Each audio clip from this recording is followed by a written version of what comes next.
तर तुम्हाला सांगू का, मी नेहमी आता मी कीर्तन करतो, कीर्तन क्षेत्रामध्ये आदरणीय आमचे धर्मराज दादा आहेत, ते सुंदर असं व्याख्यान करतात.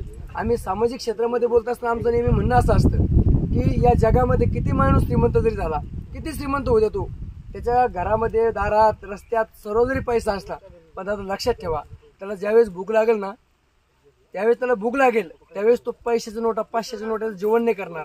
किंवा त्याला जर नाश्ता करायचा असेल तर तो असं म्हणणार नाही 10चा 5चा चिल्लरचा मी नाश्ता करेन.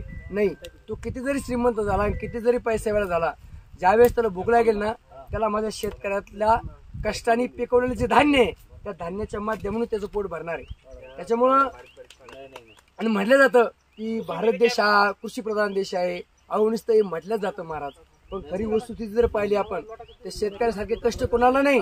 आज व्यावसायिकाला चांगले दिवस आहे, सर्व क्षेत्रामध्ये सर्वांना चांगले दिवस आहे, पण माझ्या शेतकऱ्याला अजून चांगले दिवस नाही. पण लक्षात ठेवा, तुम्ही जर माझ्या शेतकऱ्याच्या बांधावून जात असाल, त्याच्या शेतामध्ये जर गहू असेल, हरभरा असेल, आणि तुम्ही जर तो गहू हरभरा खात असेल तर तुम्हाला कधीच काही बोलणार नाही. पण तुम्हाला घरी जात असताना म्हणजे बाबा तुम्ही पण खा आणि तुमच्या घरी तुमच्या लेकरा बाळाला बी घेऊन जा. एवढा उदार माझा शेतकरी आहे, एवढा उदार माझा शेतकरी आहे.